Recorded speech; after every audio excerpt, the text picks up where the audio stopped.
Well, hello there, everyday Americans.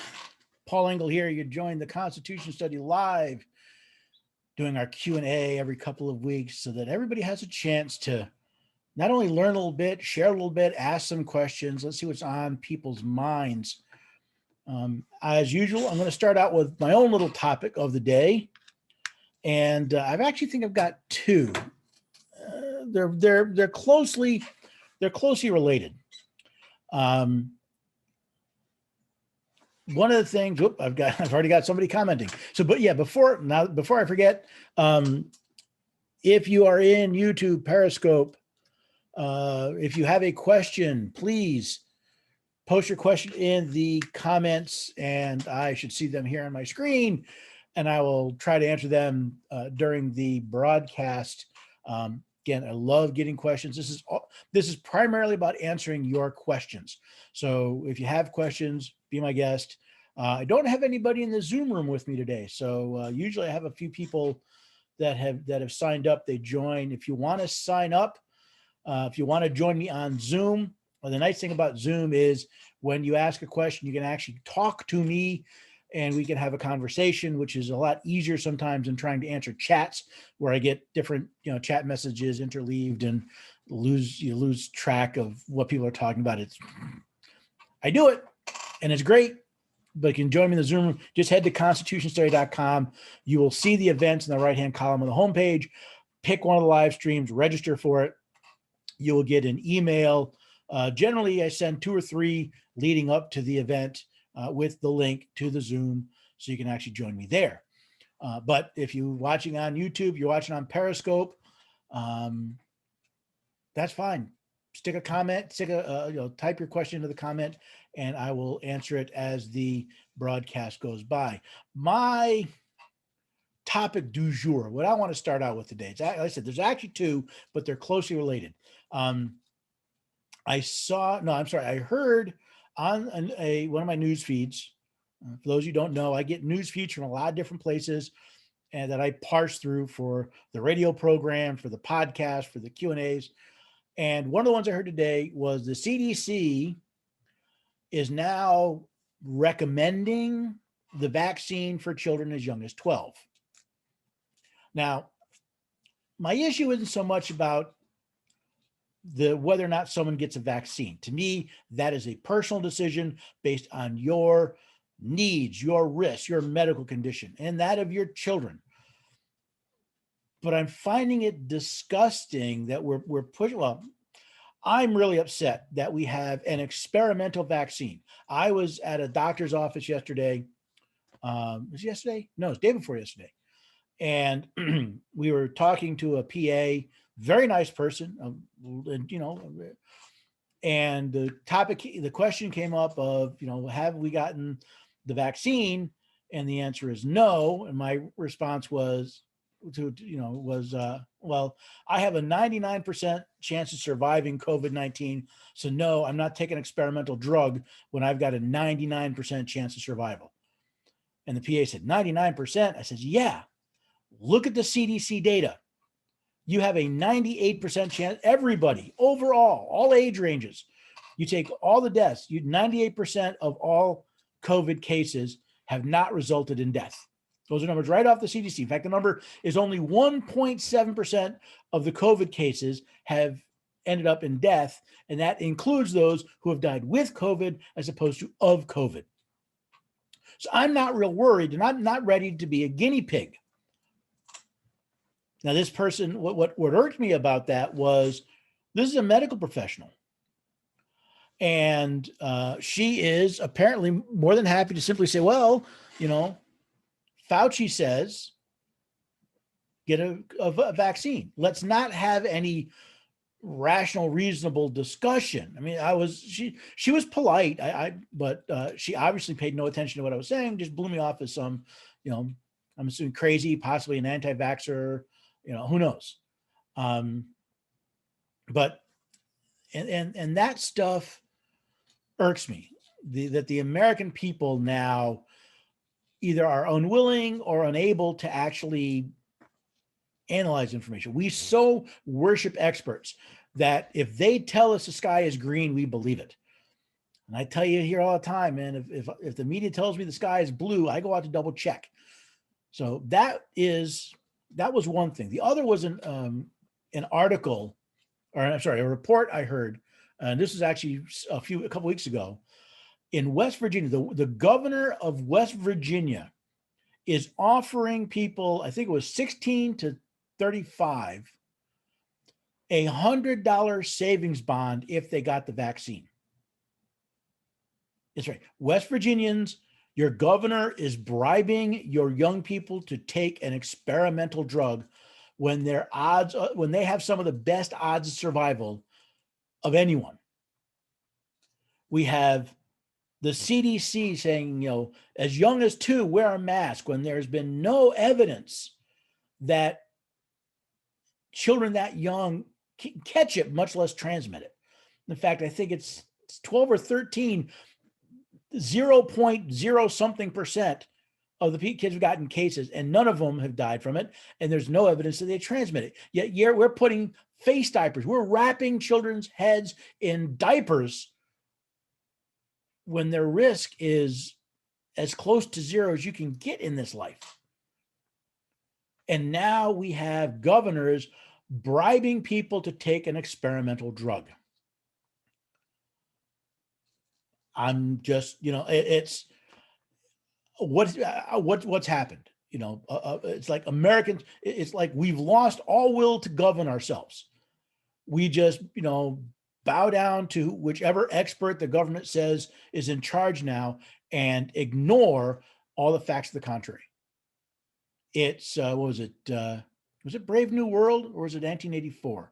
It was 1984, where, you know, what the party says is true, and you know, newspeak and all that. I'm like, I set a goal for myself. I'm going to be, my Knowing Your Rights tour is going to start. My first scheduled trip is this August, and I've actually got copies of 1984 and Brave New World on audiobook, so I can listen to them while I'm driving, so I can refresh myself with the insanity that was predicted those decades ago that we're living through today. So my pet peeve of the day is not so much the CDC and Fauci and all this stuff. It's the fact that the American people are just so gullibly accepting whatever somebody takes because they claim to be an expert. And we see how bad we're now seeing evidence of how damaging that was in 2020. And we're not learning our lesson. So that's the pet peeve of the day. Okay, Florida Man has a question. How is the Supreme Court able to look at the words of the Fifth Amendment and include the creation of Miranda rights? Is the Supreme Court just making things out of thin air? Is this constitutional? Okay. We've all watched crime dramas, and we've all seen someone taken into custody and they're read the Miranda rights. They're called Miranda rights because the wording for the right comes from a case where Miranda was one of the parties. I don't remember the specifics of the case, but let's think of what are the Miranda rights? Well, hang on a second. Let me bring something up because Florida Man makes an interesting point. And I want to get things right here. Okay. I always I like to read my quotes here. So the first right is the Miranda says, you have the right to remain silent. Okay. The Fifth Amendment says that nor shall be compelled in any criminal case to be a witness against himself. That's the right to remain silent. You don't have to testify before yourself. You don't have to give evidence against yourself. This is not self-incrimination. It doesn't say you have the right. It's often referred as the right against self-incrimination. It is not. You do not have to be a witness against yourself. Therefore, you have a right to remain silent. If you don't remain silent, well, that can be used against you in a court of law. So far, Miranda is following the language of the Fifth Amendment. All right, so you have the right to remain silent, and Anything you say will be taken down and may be used against you in a court of law. You have the right to an attorney. Okay, so we have, where is it here? There we go. The Sixth Amendment says that a witness has the right to have the assistance of counsel for his defense. So your right to an attorney is actually the Sixth Amendment. Now, this is what I refer to as a positive right, meaning the government must do something for you. So Miranda says, if you can't afford an attorney, one will be provided for you free of charge. There's a positive claim on government to provide you counsel if you can't afford it. So again, that's constitutional. So again, we have the right to remain silent. We have the right to assistance. Is that all, Miranda? You have the right to remain silent. Anything you say can and will be used against you in a court of law. You have the right to an attorney if one cannot be provided. If you cannot afford one, won't be provided for you. Am I missing something, Florida man? I'm. It's funny. I watch plenty of crime dramas, but I kind of zone out. So if we look at what are referred to as Miranda rights, which is actually the Miranda rights are the requirement that in arresting a custodial officer, arresting officer, proper term is a custodial officer, informs you of your rights. Now, I find this really a sad state of the American populace because we should know we have these rights without having to be reminded. If we had an education system that taught any sort of civics, that talked at all about what the Constitution actually says, you would know that you have a right not to be a witness against yourself, that you have a right to an attorney, and we wouldn't need to be told. But on the other hand, okay, what happens if someone is uninformed? It's important that the government says before we exercise this power of custody, that you be informed of certain rights that are important to you. So the Supreme Court did not make this up out of thin air. Miranda comes from the Fifth Amendment and the Sixth Amendment to the Constitution. They are part of what's called the Due Process Amendments. And the fact that the court said, listen, law enforcement, which is usually targeted at, you must inform someone just in case they don't know. So it was a good question, but what we refer to as Miranda rights, which is actually the right to have the government tell you your rights. Actually, the actual rights that they're protecting come from the Fifth and Sixth Amendment to the Constitution. Let's see. Are there not a lot of people out there today? Are there any other questions floating around? It looks like I got a couple people, one on YouTube, one on Periscope. I don't have anybody in the Zoom room. Not quite sure what's going on. It's pretty quiet. Florida man, are you the only person out there talking to me today? I'm guessing that is. So what else is going on? Let me talk to you a little bit about this Knowing Your Rights tour while we see if somebody else joins up and what's going on. So last year, I was asked to put together a placard and a class called Knowing Your Rights.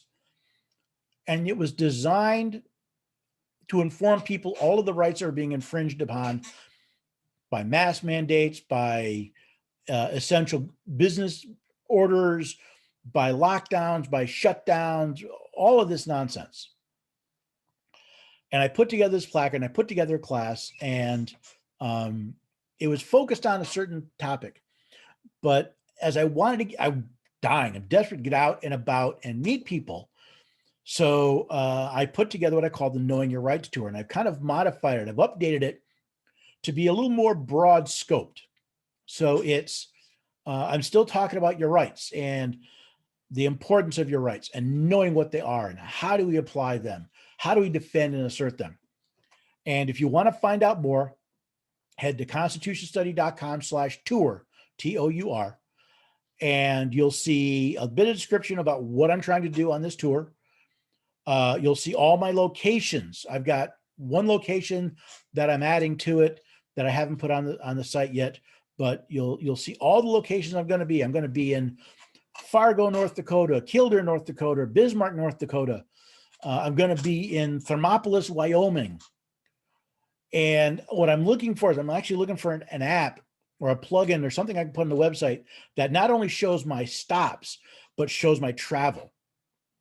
And I would love it if you live, first of all, if you live anywhere from Nashville, Tennessee to North Dakota, anywhere in that area, Minnesota, I'm looking at Illinois, and maybe Indiana, Nebraska.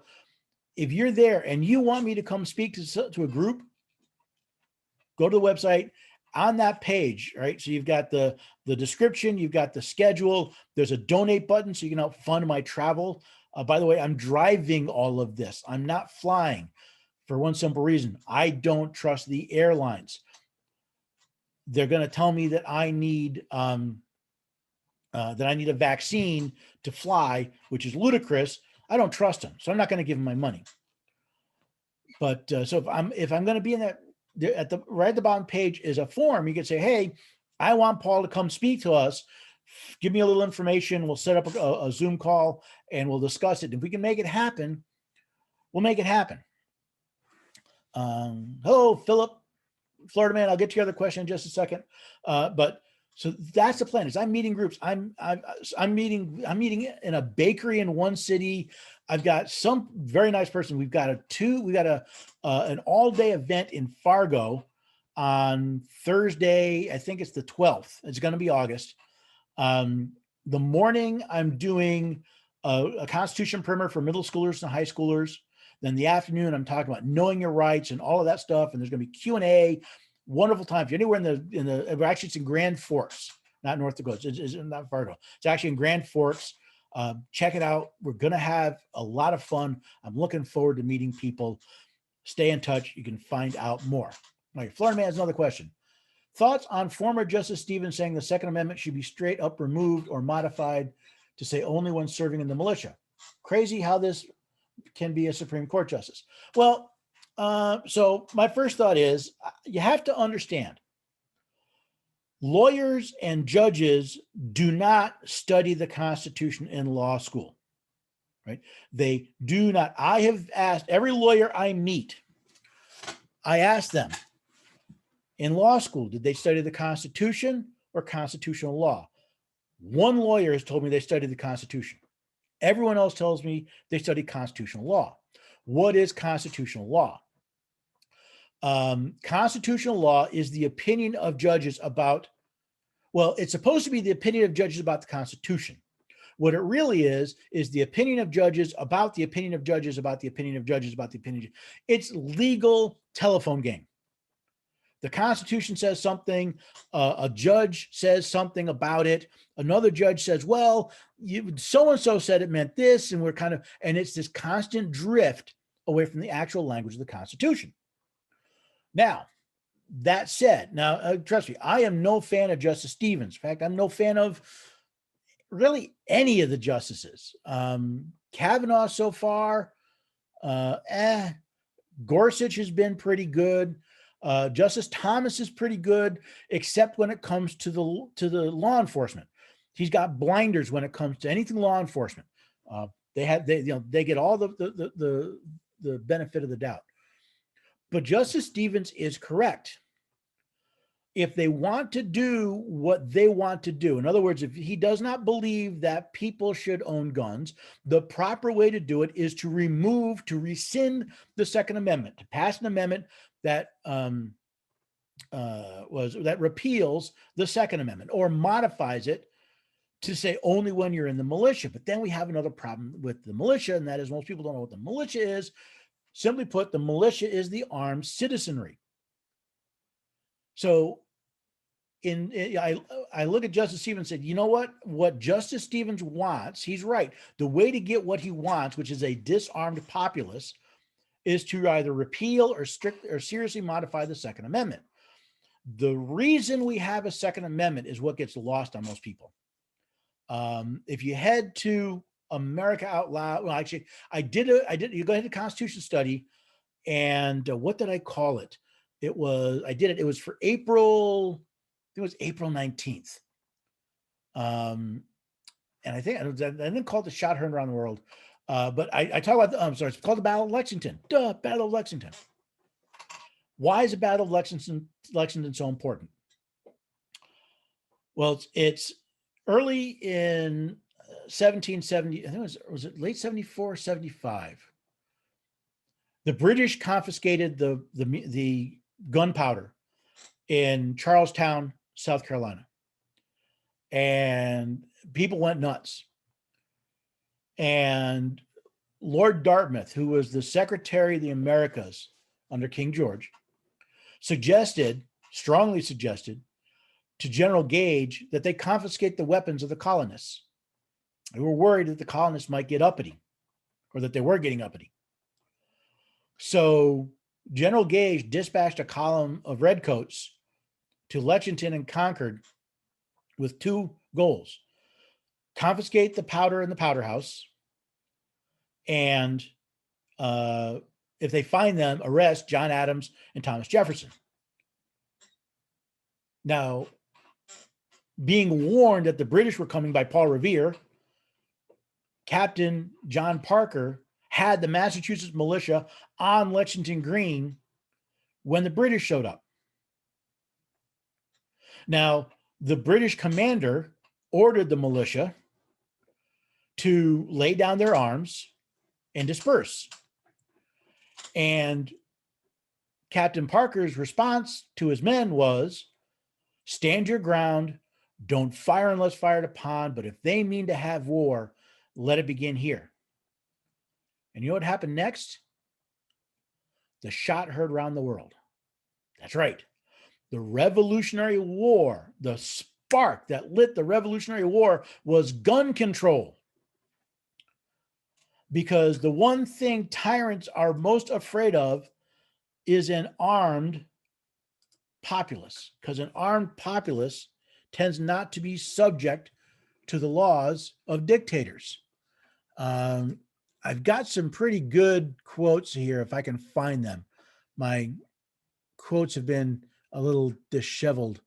What do you got here? Is that what I'm looking for? No, that's not it.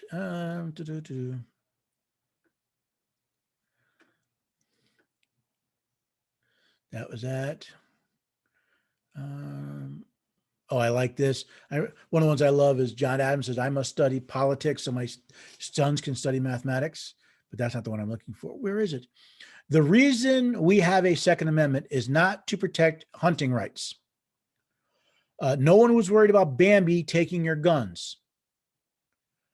What they're worried about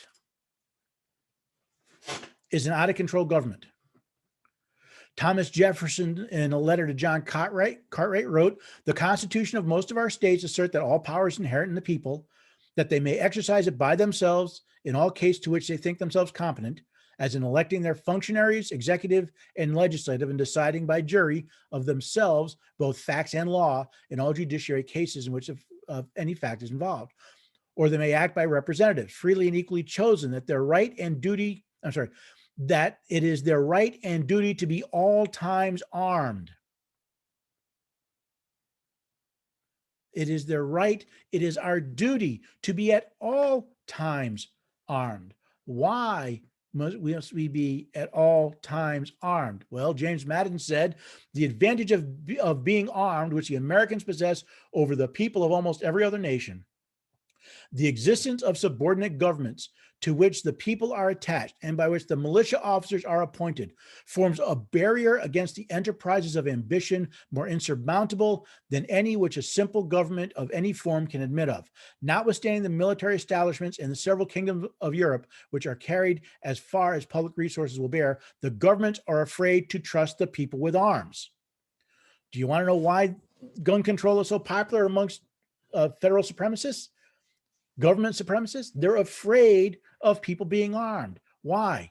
Well, that's a very interesting question.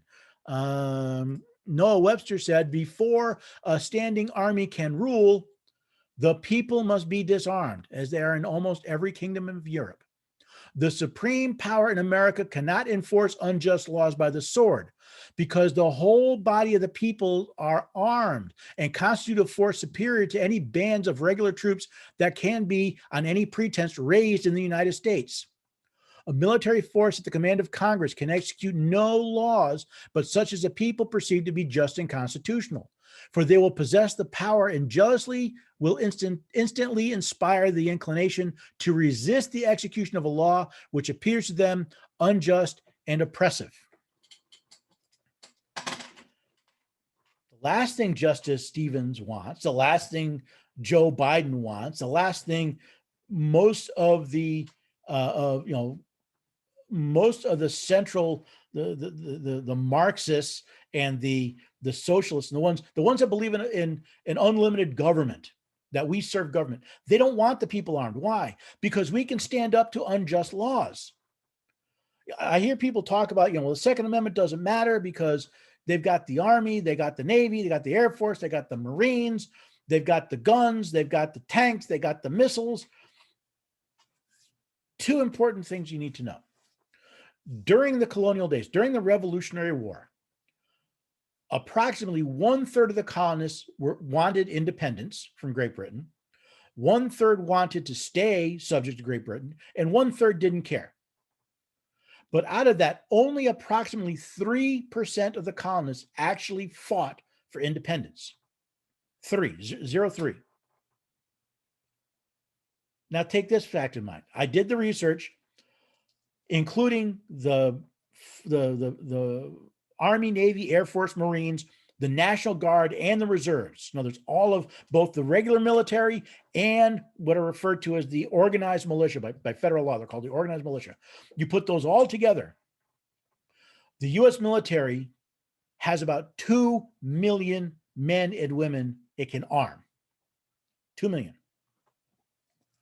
It is estimated there are more than 100 million armed people in America, armed citizens, 100 million. So if only 3% of the colonists fought in the war, if only 3% of Americans, armed Americans, are willing to fight for their liberty, that's over 3 million people against an army of 2 million. But Paul, they have better guns. Have we learned nothing from the Revolutionary War, from Iraq, from Afghanistan? You don't need to have superior arms. What you need is a cause to fight for. That's why Noah Webster said, a standing army cannot rule, but the people must be disarmed. We talk about these illegal laws. We talk about unconstitutional laws. And I make the point is any law that violates the Constitution is illegal. And it's actually a federal crime to deprive someone of a right protected by the Constitution. But they get away with it because the American people won't stand up to it. The supreme power in America cannot enforce unjust laws by the sword because the whole body of the people are armed and constitute a force superior to any band of regular troops that can be, on any pretense, raised in the United States. See, when they signed the Declaration of Independence, Benjamin Franklin said, we must all stand together, or we will assuredly, we must all hang together, or we will assuredly hang separately. That's what we should have learned in 2020. When people band together, government backs down. I'm not talking about the riots. I'm talking about men and women in New Jersey who refused to allow their gym to be closed. Barbers and hairdressers. I don't know what it is about cutting hair for a living, but there are several barbers and hairdressers that stood up to government and said, no, we are not shutting down. And when people stood with them, they were okay. But when they stood alone, the Texas mother alone trying to watch her son play a game, in this case, the pastor in Canada when he was away from his church. When we stand alone, we are easy targets. That's why it's important that we stand together, that we protect not only our rights, it's actually more important we protect the rights of others. That we see, when we see someone standing up to tyranny, that we support them however we can. That, to me, that is important. So I have a lot, Justice Stevens, his stance on the Second Amendment is not what I think is so wrong with Justice Stevens. He has that because he has a uneducated understanding of why we have a Second Amendment. He thinks we have a Second Amendment because we're gun nuts, or probably something along that lines. Or he thinks we have it for hunting, rather than realizing that we have it to protect ourselves from an out-of-control government. Now you go on to say, strict scrutiny, immediate scrutiny, for judicial review. I can summarize that in one word. It's hogwash. The idea, now you understand, let me preface it with this. The Supreme Court, and in fact, all the federal courts, are a creation of the Constitution of the United States. They are created, they're given their form, they're given their boundaries, they're given their jurisdictions. They don't get to choose how to review. So I don't debate strict scrutiny, because the whole idea of strict scrutiny versus intermediate scrutiny is the creator changing the creation. It is an inversion of power. The Supreme Court does not have the legal authority to determine whether or not it's going to apply the Constitution.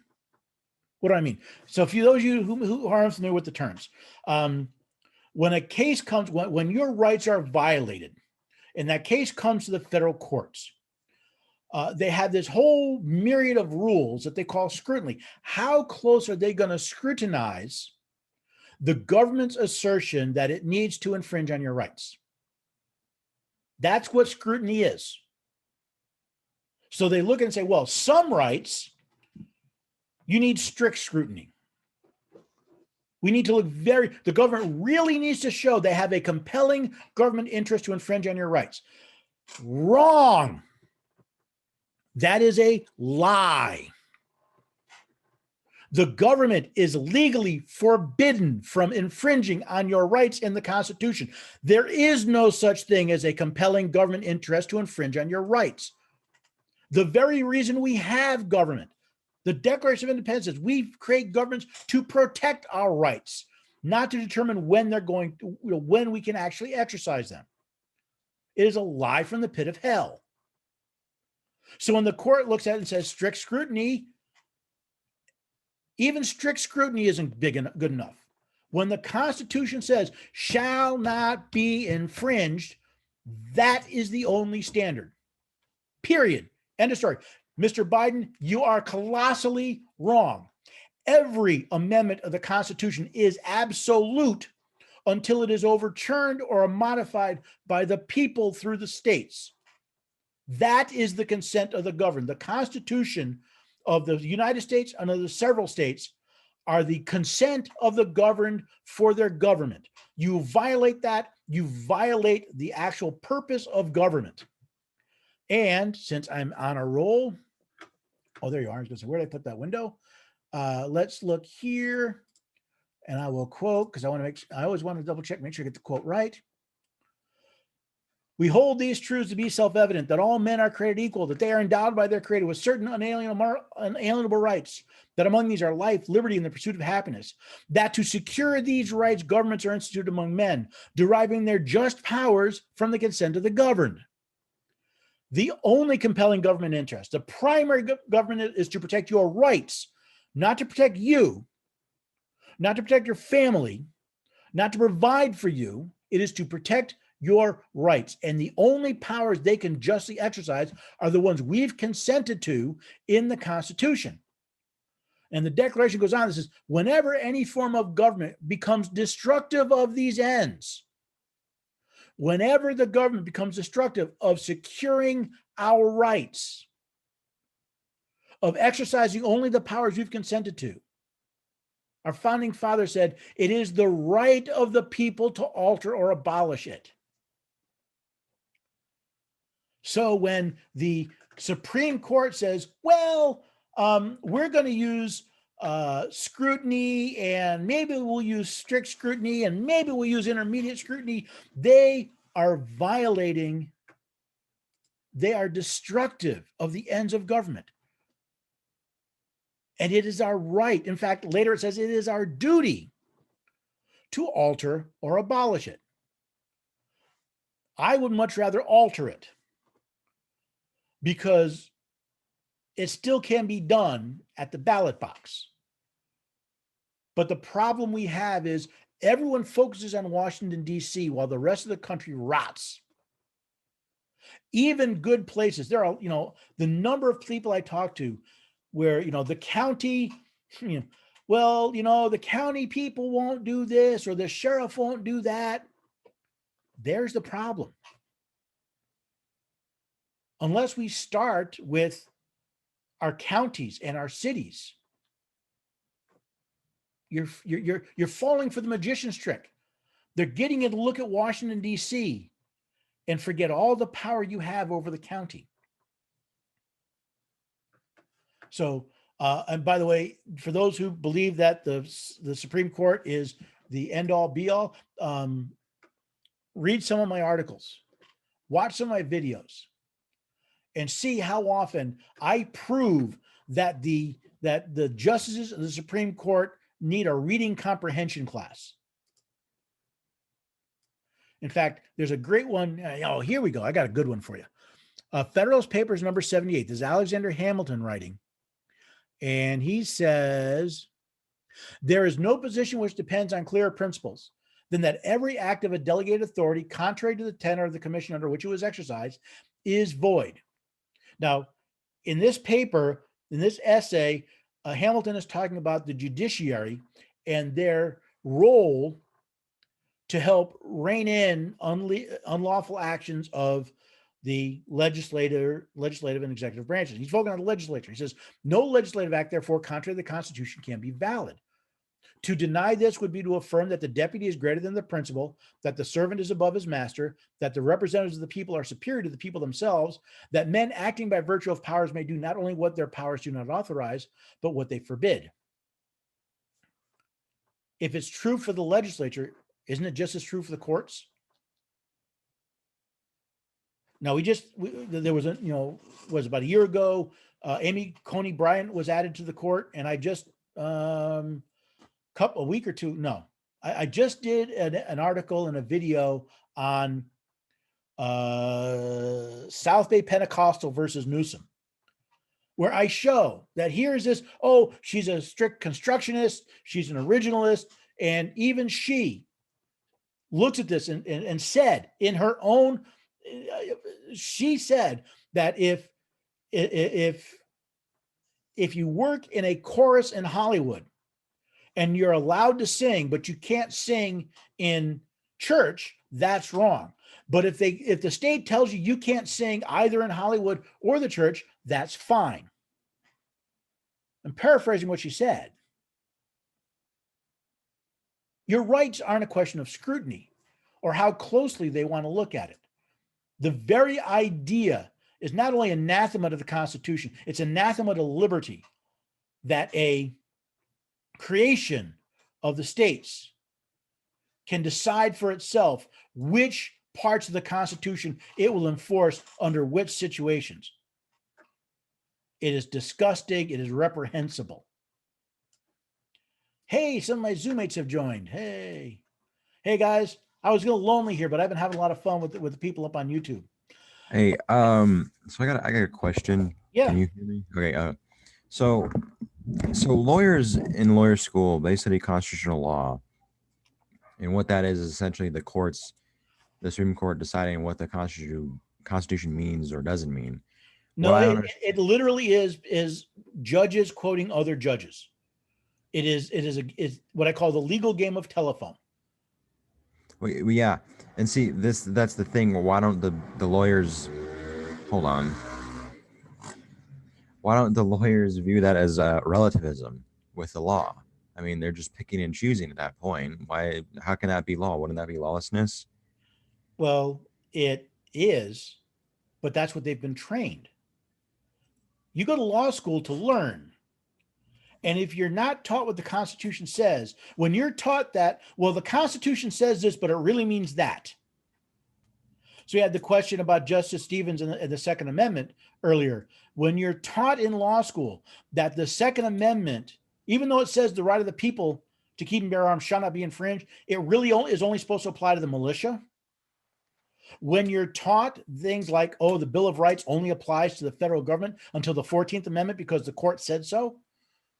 Right? This is how they're trained. So they've been indoctrinated with these ideas that you venerate the opinion of judges above the actual text of the legislation or text of the Constitution.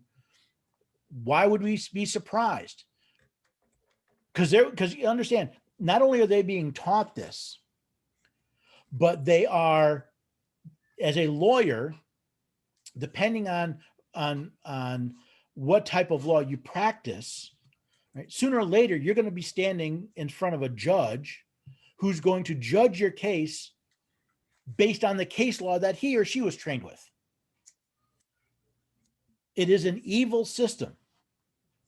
So until the people force their representatives to actually enforce the Constitution, Article 3, Section 1 says that the judges of the Supreme and Inferior Court hold their offices during good behavior.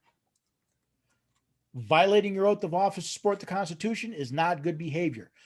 If you have one or two, maybe, but if you have a history of contradicting the laws as it's written or the Constitution, including the Constitution, that is bad behavior. That is grounds for impeachment.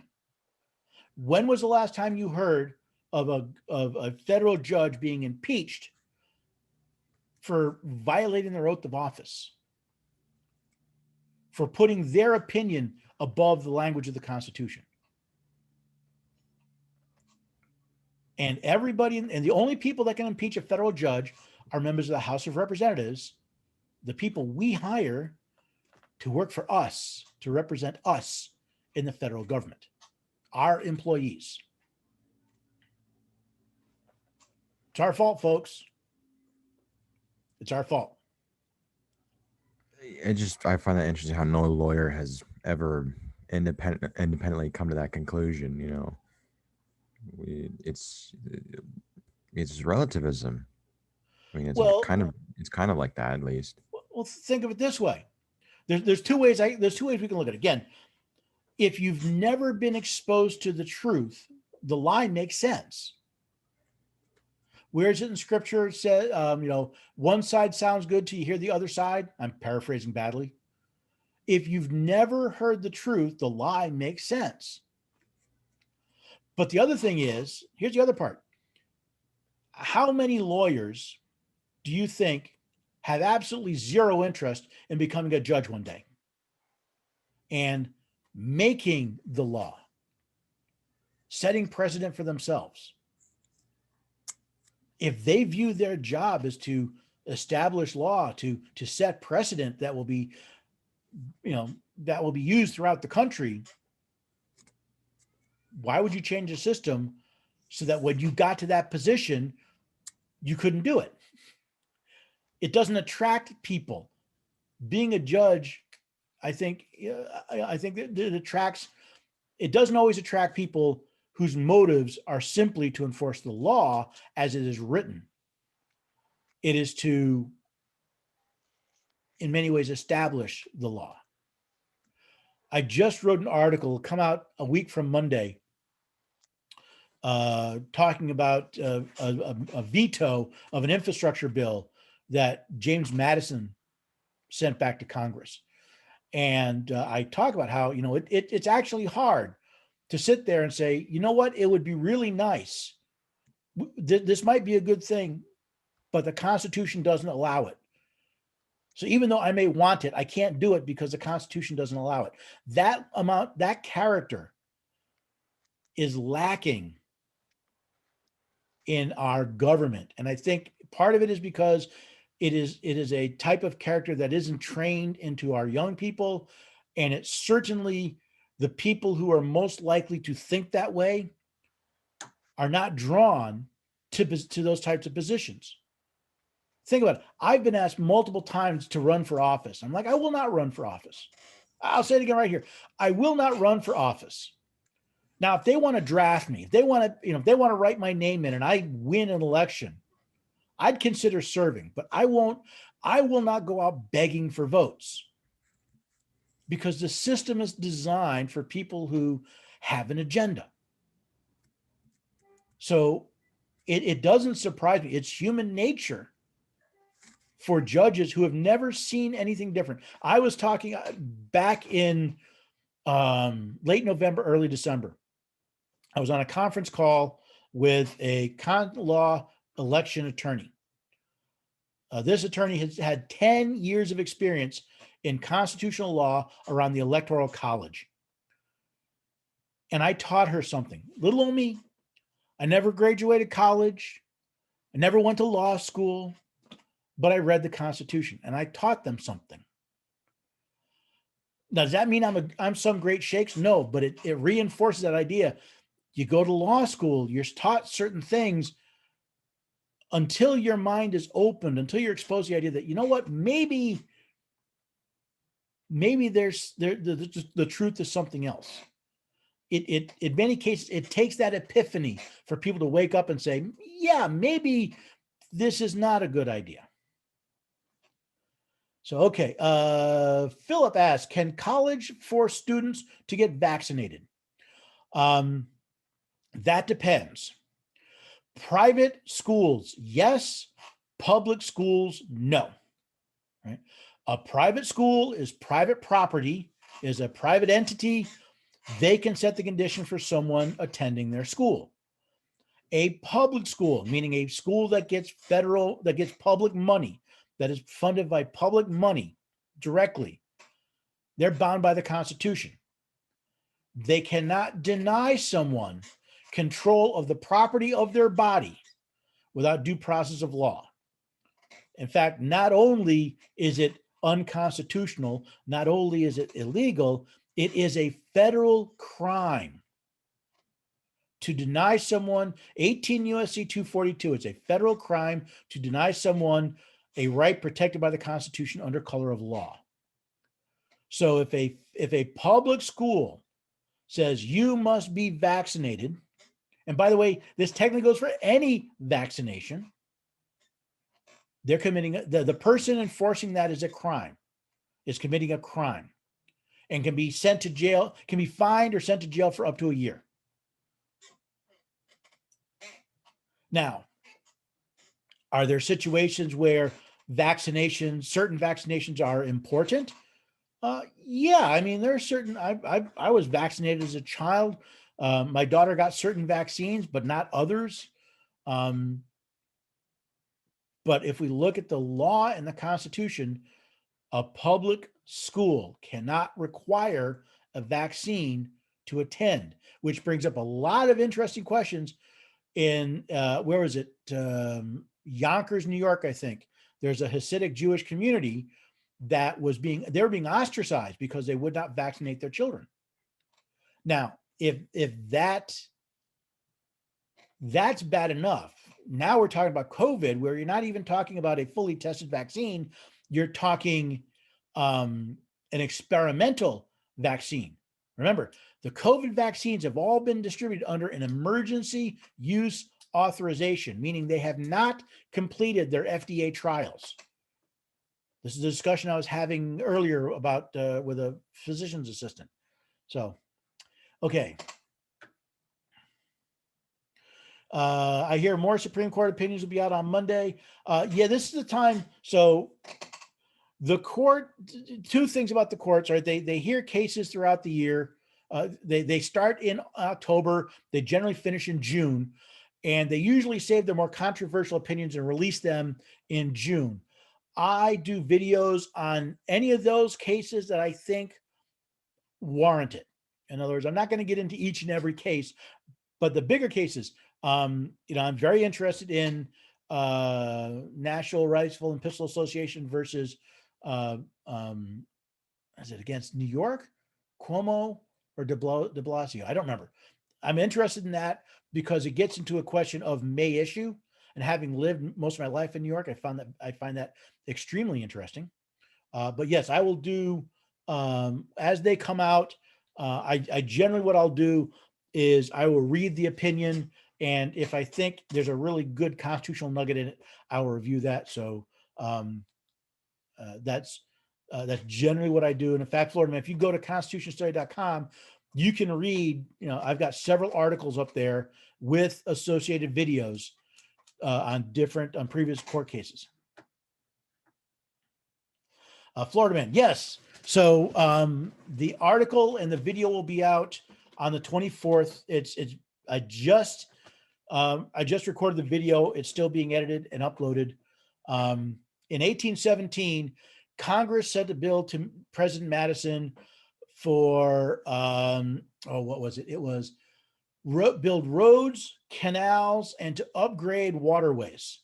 And they said, well, it'll improve interstate commerce. They said they could do it because it'll improve interstate commerce and it will make it easier and cheaper to provide for the common defense. And Madison looked at us and says, there's nothing in the Constitution that authorizes Congress to do that. You cannot, nothing in the Commerce Clause says the Congress has the ability to build roads or upgrade waterways in order to improve commerce. They're to regulate commerce.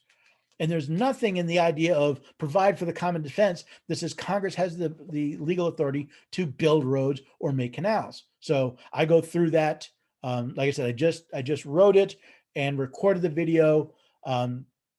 It's scheduled to be out Monday, the 24th. Philip, you're welcome. That's kind of why we're here, answering questions. Let's see. Tunnel Lawyer's got another question. The only way for a lawyer to still have that thought process means they never read the Constitution or the Federalist Papers. I wouldn't say never, because I've met plenty of people that can read something and come up with a completely different answer. There's a story I tell all the time. I was having lunch with a group of people, and in the course of the conversation, one guy said that you don't have a right to carry a firearm. To which I said, yes, you do. The Second Amendment says so. He says, no, it doesn't. I say, yes, it does. He says, no, it doesn't. I said, listen, when they talk about the people bearing arms, do you think they're talking about an animal in the woods? He goes, well, I said, fine. I broke out my Constitution. He said, well, there's a comma in there. I says, you're right. There's a comma that separates the militia being necessary for a free state and the right of the people to keep and bear arms. He goes, well, I actually opened it to show it to him, and he refused to look at it. I have discussions all the time. I get about, I actually haven't had one in a while, but there was a stretch where I was getting these things. Some people have this strange idea that in Article 1, Section 8, when it says Congress has the authority, let me get it right, because I want to be accurate. I don't want to missay something and someone say I said something else. Okay, so Congress has a right under Article 1, Section 8, to define and punish piracies and felonies committed on the high seas and offenses against the law of nations. There is a whole group of people here that think the law of nations is actually in the Constitution means a book written by Emmerich de Vattel back in the 16th century, 17th century, 1600s. Now, I have these debates all the time. I haven't had one in a while, but I have these debates all the time because the term law of nations was the common term for what we today call international law. Emmerich de Vattel wrote a book on the law of nations that he called the Law of Nations. I even went so far, I had one person extremely frustrating. I said, well, where's your proof that they meant Vattel? Because I do strange things. I searched the journals of the debates in Congress, the Continental Congress, when they were debating the Constitution. You can find them online. I searched them. Yes, Vattel was read. The only time Vattel was ever quoted, it had nothing to do with citizenship. It had to do with, I forget what it was, but it had to do with treaties, I believe, treaties. So he sent me this whole document that's, you know, about this. And I started reading it and I'm like, this doesn't sound right. So I did a search, and sure enough, right in the footnotes of the document, it says, when we refer to the law of nations, we are referring to the term of art for international law. We are not referring to de Vattel's book unless we specifically mention it. He still wouldn't accept it. You can read whatever you want. If your mind isn't open to the possibility that you're wrong, you can read the same thing over and over and over again and not see it. How do I know that? Because I've watched. How many times, personal pet peeve, how many cases have you seen in the federal courts where a state was being sued for violating the First Amendment? Right? Now, if you're a lawyer, if you're a judge, if you're a justice on the court, and you're dealing with a case that claims a violation of the First Amendment, you've probably read it at least once. And the first 5 words of the First Amendment are, Congress shall make no law. Congress shall make no law. States don't have Congress. States have legislatures. Only the national legislature is called Congress. So only the federal government can violate the First Amendment. Oh, well, you've got, what do they call it? Selective incorporation, where the Supreme Court came up with this, they came up with this brilliant idea that the Bill of Rights somehow doesn't apply to the states. It says nothing of the sort in the Constitution. With the exception of the First Amendment, nothing in the Constitution says the Bill of Rights does not apply to the states. In fact, the Article 5 says any amendment of the Constitution is as much a part of the Constitution as the original 7 articles. And Article 6 says the Constitution is the supreme law of the land, and that the judges in every state are bound to it. But the court came up with this brilliant idea that, well, we will decide when we will incorporate the Bill of Rights against the states. Another lie from the pit of hell. So I've got people who've read the Bill of Rights. I've read the First Amendment dozens, if not hundreds of times, that still claim the states can violate the First Amendment. You know, I have a saying. It takes real education to get that stupid. And that to me is a perfect example. It takes real education to get that stupid. I'm sure they're there. Okay, what else we got here? Did the PA Supreme Court break the law by changing election dates without legislative approval? If yes, does it invalidate the election? Well, Philip, yes and no.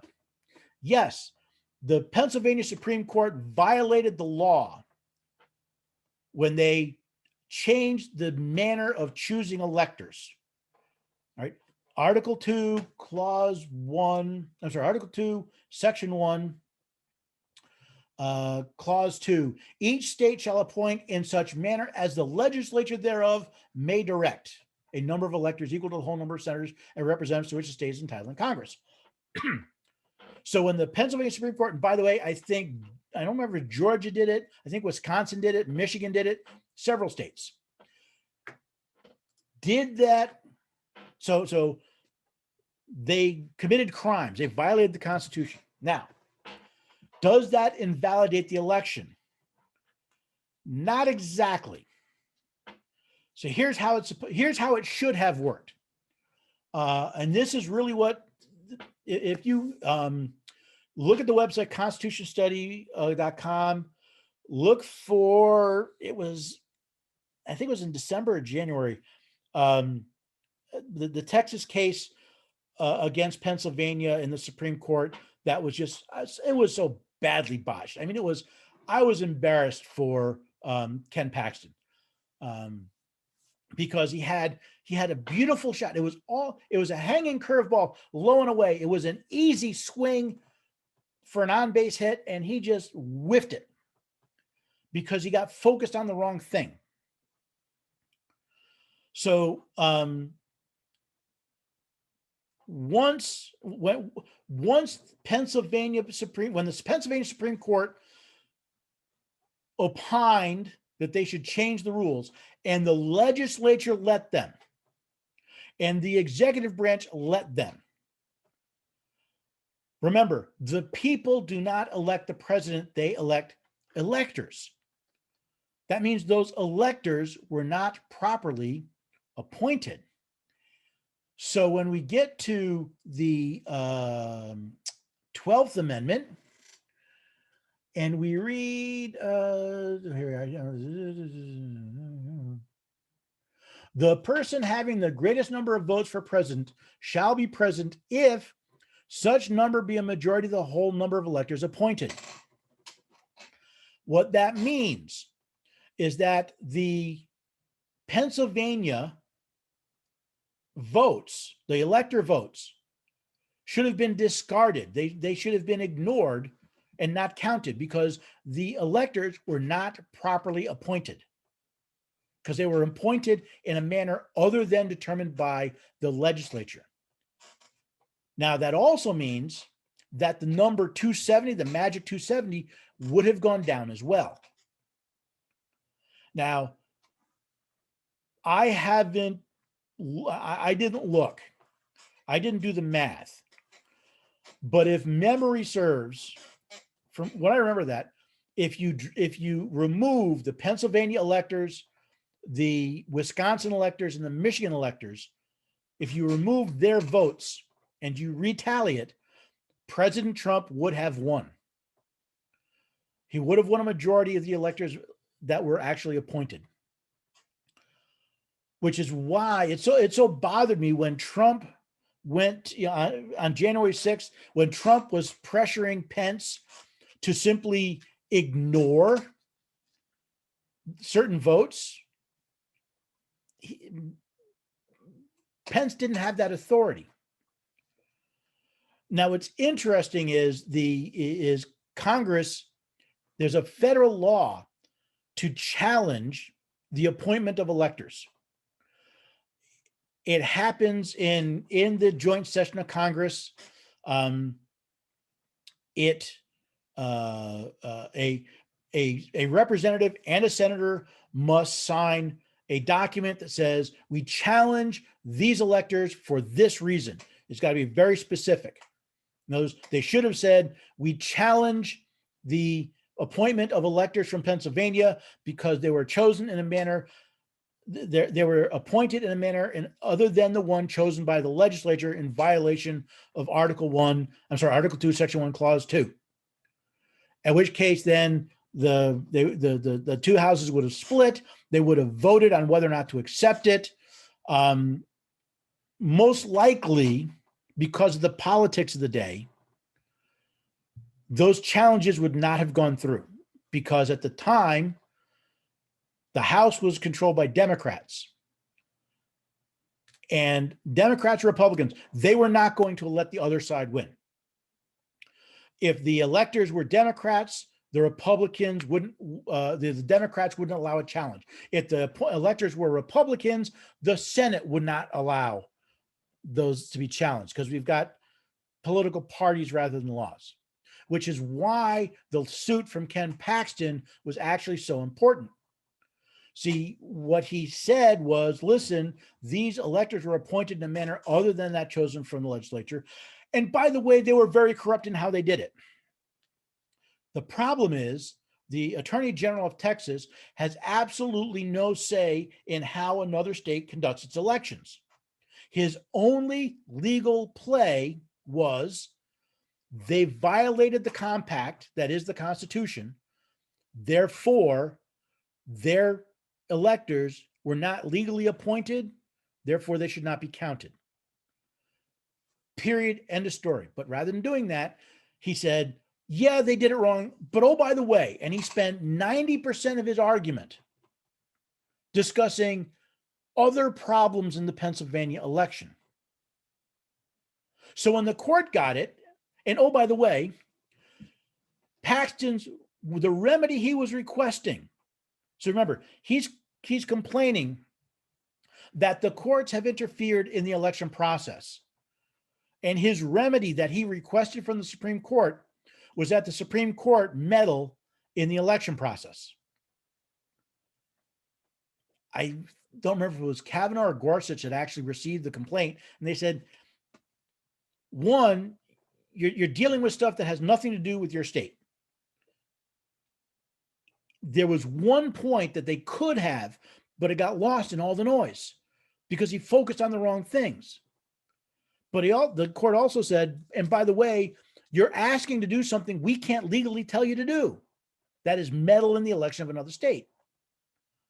So would we have President Trump today if they followed the rules? Probably not, mainly because I doubt the House and Senate would have put the law above their party.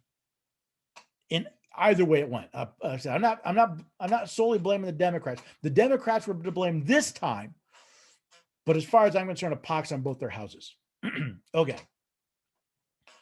They justify it by the 14th Amendment, I think. Florida man, I think you're talking about the selective incorporation. That is a wrong fix to a problem that doesn't exist. There is nothing in the Constitution that says the Bill of Rights, with the exception of the First Amendment, there's nothing in the Constitution that says the Bill of Rights doesn't apply to the states. In fact, it specifically says it applies to the states. It supersedes state law. It supersedes state constitution. This, again, is the court reading into the Constitution something that's not there. The 14th Amendment, the part they're referring to, which is Section 1, says no state includes no state shall make or enforce any law which shall abridge the privileges or immunities of its citizens of the United States. Okay. But if the First Amendment says Congress shall make no law, how does a state abridge that? They can't. It's again, we have decades of outcome-based opinions from the court. And that's just another example of it. The 14th Amendment, the same way the 14th Amendment does not authorize anchor babies, it does not suddenly magically apply the Bill of Rights, including the First Amendment, to the states, because the right of a citizen to be free from a citizen of the United States to be free from federal infringement on their religion or their speech or the press or assembly or petition. Each state has its own Bill of Rights, and they protect things like freedom of speech and freedom of religion and freedom of the press, but they do it slightly differently based on the history of the state. You do realize that there was state churches back in the early days. Virginia had a state church. Connecticut had a state church. That wouldn't work if the Bill of Rights, if the First Amendment applied to the states. But it doesn't, because it applies, its language specifically says Congress. Like I said, I've yet to meet a justice of the Supreme Court that does not need a reading comprehension class. Okay, how are we doing here? 10 after. Any more questions coming up? Tell the Lord, you got something. So how much do lawyers study the Constitution? I mean, with all that's going on and how they just are fixated on, constitutional law. I mean, they don't study the Constitution. They don't even read it, do they? They don't. They don't study it in law school, and the vast majority never study it once they graduate law school, because the system has become so warped that it to the point the Constitution does not matter as much as precedent. Now, that is a fact of the way things work. That's not what the law says. The law says the Constitution matters more, but the people have so allowed the government to corrupt the process. It comes back to the ends justify the means. Oh, well, this is important, so all right, we'll let it go because this is important. Yeah, well, guess what? Now the Constitution is all but used for toilet paper by courts every day. What we got here? Christopher, for the Illinois FOID card, this is not the first time the judge ruled unconstitutional. They were in 2018. The Illinois Supreme Court throw it back to the circuit courts. So yeah, Christopher, Christopher's referring to a post I put. So for those of you who don't know, I have a second site called constitutionscholars.com. It's where people who want to be students, a scholar is a student. So people who want to be students of the Constitution can get together, read, study, share information. And I post news articles in the different state groups. There's a group for every state. I'm assuming Christopher's in Illinois. He's in the Illinois group. And I posted a couple weeks ago an article that an Illinois judge said that the Illinois firearm ID card law is unconstitutional. Well, yeah, it is. Now the question is, what are they going to do about it? Because remember, well, at least in federal courts and probably most of the state courts, I'd have to look at the state constitutions. Judges don't rule. Judges opine. Judges don't make law, not legally. They offer opinions. So the fact that a judge says it's unconstitutional doesn't mean anything unless the legislative and executive branches do something with it. The fact that a judge found it unconstitutional, that's good news. Is it the panacea that's going to fix everything? No. Remember, judges are part of government. They're part of the government. So until we hire better people to enforce the laws in the Constitution, judge's opinion is a good thing when it's the right opinion, but that doesn't fix the problem. If a judge's opinion fixed the problem, we would not be living in a republic. We'd be living in an oligarchy. Come to think of it, we are living in an oligarchy because right now laws don't mean anything unless the judges approve it. Just look at how quickly laws are a law gets passed, a bill gets signed, and they're in court later that day, and an injunction's put out preventing the enforcement of that law until the courts decide. The courts have taken the place of King George, giving their assent to laws. So that's where that sits. Anyone else? Well, it's not much of a question, but I almost want to challenge my House reps and even my local senator and sort of poke and prod and see if, what they did study in law school. I mean, it is going to be constitutional law, but I just, it'll be interesting to see because I'm going to send them something I've been working on. So before I got booted from Facebook, I got the most wonderful comment. I cherish this comment like few others. It was a lady who was thanking me for the work that I'd done, the information I put up. Her husband sued some county official. I forget who it was. I've asked for permission to publish this and use it, and I did not hear back from them. So I don't get into details, but the husband had sued some county officials and he won his case in court, she said, in part because he knew the Constitution. He knew the Constitution of the U.S., the Constitution of his state, and he was able to show it to the judge. That's what when I go to my representatives, when I go to my sheriff, I I challenge what they say with what the Constitution actually says.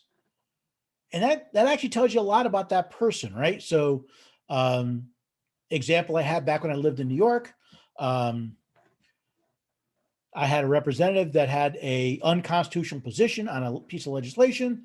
I pointed out to him, I pointed out the specifics, I showed him the language. He didn't care. My point was, then you have disqualified yourself from service.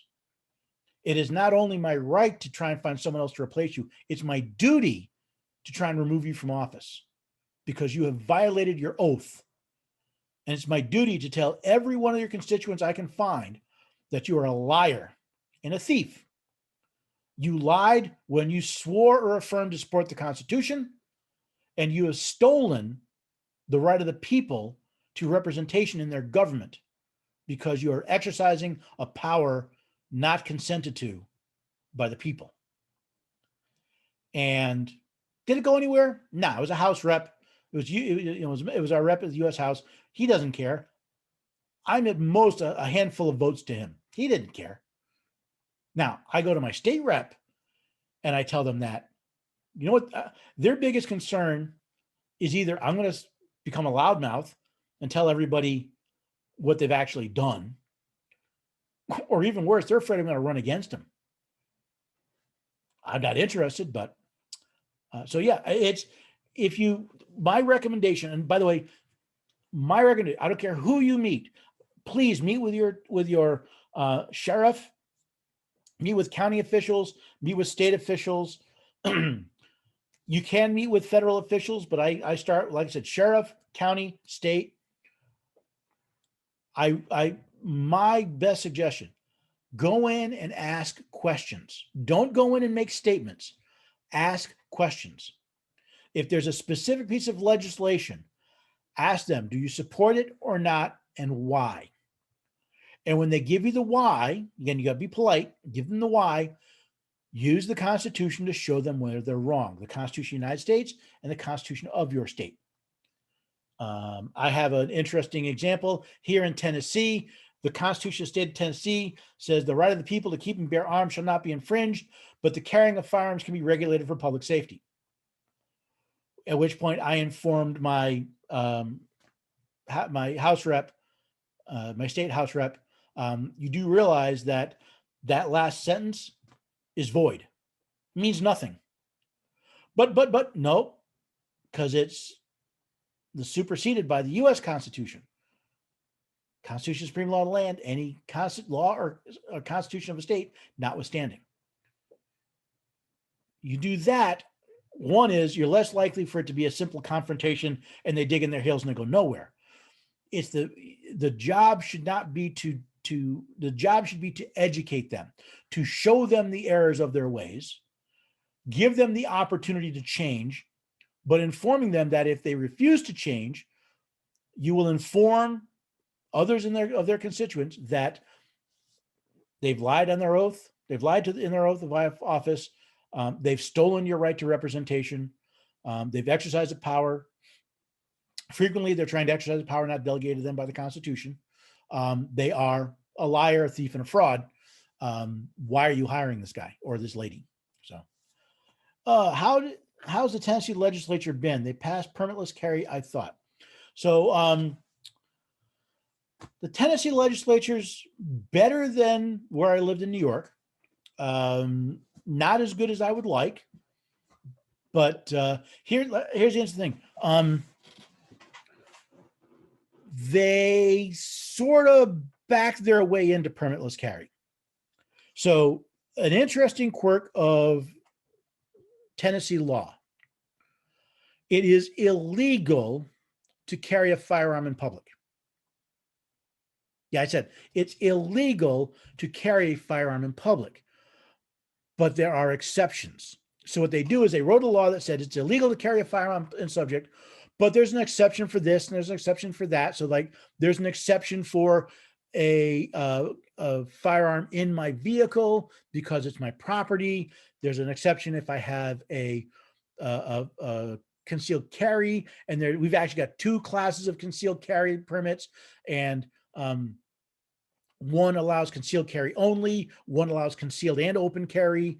And then they basically said, well, we're going to add an exception that says if you are not otherwise prohibited, and there's a couple of other caveats in there, you can carry. So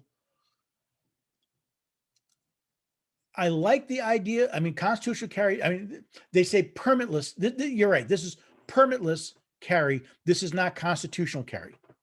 Constitutional carry says the Constitution says the right to keep and bear arms shall not be infringed. So unless you have been via due process denied the right to carry a firearm, you can carry, period, end of story. If you want a state permit, you can pay for a state permit so that other states will recognize the legal actions of the state of Tennessee. That's fine. But that's not what Tennessee has done. They haven't instituted they've come up with a form of permitless carry. But it's still it's still this weird, it's illegal for you to carry, but now we've created exceptions for it. It's kind of a mess. It's much better than what I dealt with in New York. I will tell you that. It is wonderfully better. When I was back in New York, I actually worked with they call them assemblymen up there, my assemblyman. And she and I were working on a piece of legislation. What was it about?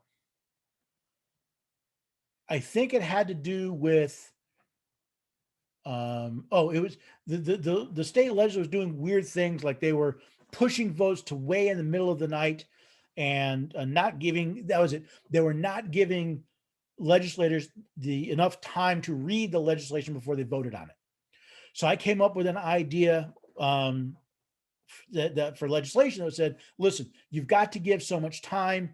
And I worked with her on it and her staff, and she ended up watering it down and it died anyway, but it was better. Florida man.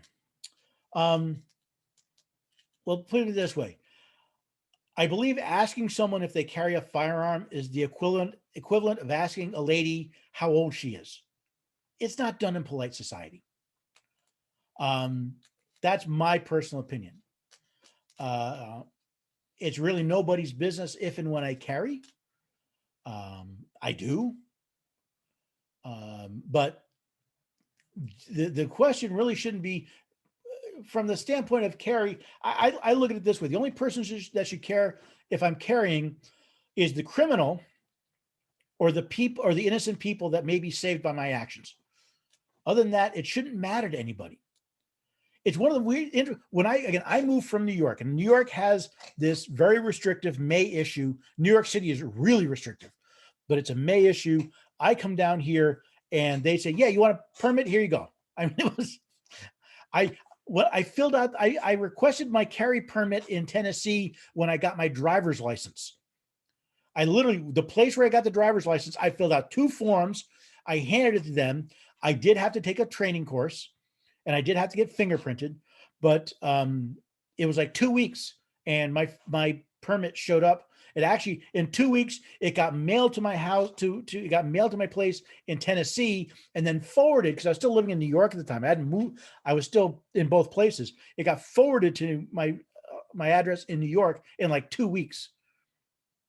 So they are very open. And my favorite thing, when I first moved here, I was working as a systems engineer, and I'd be at a customer location. There'd be a bunch of us. We'd go out to lunch, and always the question was, well, who's going to drive? Really, they wanted different people to drive to figure out what they were carrying in their cars, because almost everybody I worked with had a gun in the car. In many places, they weren't allowed to carry out in the workplace, but they had their gun in the car. So I was like, so I like that. I've grown up around guns. I don't carry a policeman because they're too hard to carry. But like I said, when it comes to carrying, I really don't care. If you want to carry, great. If you don't feel you're qualified to carry, don't.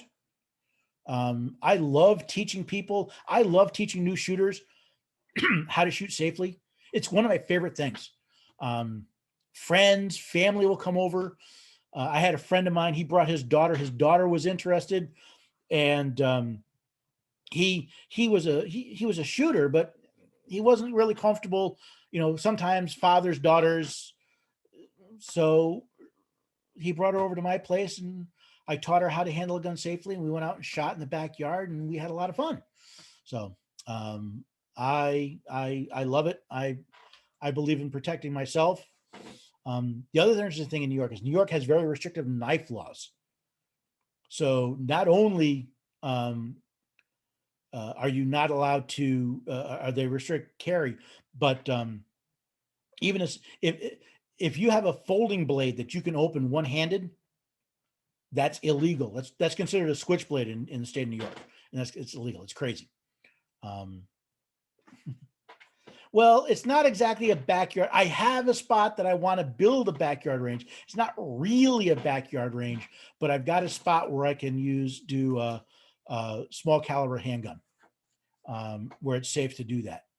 But I have a spot. One of my things when I moved down here, one of the things I want to do is I have a nice chunk in the backyard that I want to bring in and build a berm so I can actually have a real range in the backyard. But I'm actually a member of a range not too far from here that's got some very nice setups, including some long range shooting. But yeah, I've grown up around guns. If I had my dithers, I have collections. I have a collection. I got guns I've received from my father, guns that I've bought, guns with some history behind them. No, a Swiss Army knife is not included because you cannot open it one-handed. But if you've got a knife like this, where there's a little nub, so you can open it one-handed, that is illegal in New York State. Because, and you remember, this is an arm. Second Amendment doesn't say the right to keep and bear firearms. It says arms, anything, knives, swords, mace. That gets another interesting. Tanks. Yeah, go ahead, then, Lord. I said tanks. Tanks. So my very first Constitution study, a few weeks in, I had a gentleman come for the first time, and we were talking about the Second Amendment, and he said, well, what about nuclear weapons? I go, is it an arm? Yes. The right to keep and bear arms shall not be infringed. I don't care if you have a nuke, as long as you don't use it to threaten or harm me or my family. You want to be, you want to spend the money? It's not my business. Interesting, Florida man, not my part of Middle Tennessee. So northern Middle Tennessee, especially southern Middle Tennessee, has lots of hills. Where I live, it is flat. It was the weirdest thing when I first moved down here. It is so flat. I kept misjudging. I'd be at a stop sign waiting to turn into traffic, and I kept misjudging how far away vehicles were because I'm not used to seeing them so far away. Where I lived in New York, it was fairly hilly. It was the weirdest thing. I had the hardest time judging distances at first until I got used to it. But that's, like I said, I live in a free state. I'm glad I live in a free state. I'm glad I can exercise for the most part my rights and fight for them when they try to infringe them. And I'm glad I've got a very constitutionally minded sheriff. As I mentioned already, I've got the tour that'll be in August. I'm going up through right now. I've got North Dakota and Wyoming on the list. Go to constitutionstudy.com/tour. You'll find the dates. Wyoming isn't up there yet, but it'll be up there shortly. If you want me to visit your location, you can put a request. There's right there on the bottom of the page. You can request I come out to your location. Basically, if you request it, I'll set up a Zoom call. We'll talk about it and see if we can make it happen. There's another tour, if you're interested, called Big Bat USA, BIGBAT USA .org. And they're doing a constitutional sheriff's tour. They're doing, I think they're doing, well, they were originally at 48 states. I think now they're trying to do Alaska and Hawaii as well. So you may want to check that out. Participate if you can. They're looking for counties with constitutional sheriffs. That's where they want to hold the events. So you can find out more up there. Please check out the radio program 5 days a week, 4 p.m. Eastern time. On AmericaOutloud.com and iHeartRadio.com. Check out the apps. Podcasts are available on Stitcher, Spotify, Apple, all that's out there. Find all this information. Please share the information. That's the biggest thing, is getting the word out, letting people know, sharing what's going on. And I hope everyone has a great night, and we'll get together in a couple of weeks and find out what other questions and answers we can come up with then. Night, everyone.